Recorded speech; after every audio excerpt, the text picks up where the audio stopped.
हरियाणा में बढ़ते कोरोना संक्रमण पर नकेल कसने के लिए सूबे के गृह मंत्री अनिल विज सख्ती करने के ऑर्डर दिए हैं। वहीं विज ने भाजपा कार्यकर्ताओं के साथ सामाजिक संगठनों से भी ज्यादा संख्या में मास्क बांटने की अपील की है। लॉकडाउन और सख्ती कोरोना से बचने के ये ही दो तरीके बताने वाले हरियाणा के गृह मंत्री अनिल विज ने आज अंबाला छावनी में सड़कों पर उतरकर खुद मोर्चा संभाला।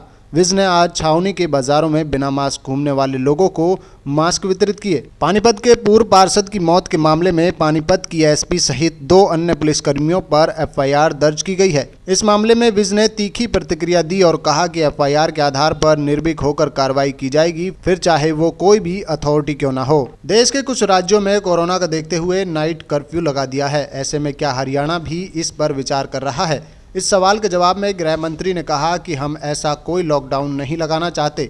हम लोगों पर सख्ती और लोगों को प्रेरित करना चाहते हैं ताकि कोरोना के साथ लड़ाई भी चलती रहे और जिंदगी भी चलती रहे। लव जिहाद के कानून को लेकर अब ओवैसी ने भी बयान दिया, जिसमें ओवैसी ने कहा कि सरकार अपनी नाकामी छुपाने के लिए लोगों का ध्यान बांट रही है। ओवैसी के इस बयान पर विज ने ओवैसी पर तंज कसते हुए कहा कि अब ओवैसी कोई ऐसा आदमी नहीं जिसकी बात का जवाब दिया जाए, क्योंकि वो हमेशा बेतुकी बात करता है। अब प्यार के जाल में फंसकर अगर कोई धर्म परिवर्तन करता है तो उसके खिलाफ कानून बनाने में ओवैसी को क्या तकलीफ है? अब ओवैसी कोई ऐसा आदमी तो है नहीं, और ना कभी वो कोई ऐसी बात करता है जिसका कोई रिएक्शन दिया जाए। वो तो बेतुकी बातें करता है। अब इतने लोगों को ज़बरदस्ती प्यार का झांसा दे के उनका धर्म परिवर्तन किया जाता है, तो उसके लिए कानून बनना चाहिए। उससे ओवैसी को क्या तकलीफ है? दोनों चीज़ें ज़रूरी हैं, सख्ती भी ज़रूरी है और लोगों को मास्क डालने के लिए प्रेरित करना भी ज़रूरी है।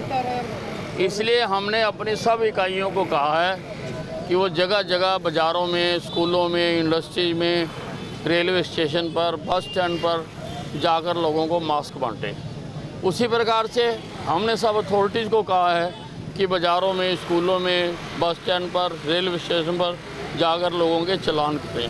दोनों काम जरूरी हैं और हम दोनों काम कर रहे हैं। सब आज अभी कांग्रेस के कुछ नेताओं ने, कुछ राज्यों ने कई जगहों पे नाइट कर्फ्यू लगाया है। आपको लगता है हरियाणा में भी नहीं, हम कोई ऐसा लॉकडाउन नहीं लगाना चाहते हैं।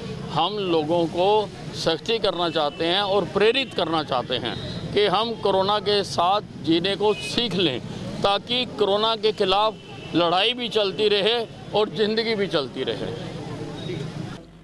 जो भी एफआईआर दर्ज कराई गई है उसके मुताबिक कार्रवाई की जाएगी। अब एफआईआर में चाहे कोई हो, कोई अथॉरिटी हो, निर्भीक होकर कार्रवाई की जाएगी।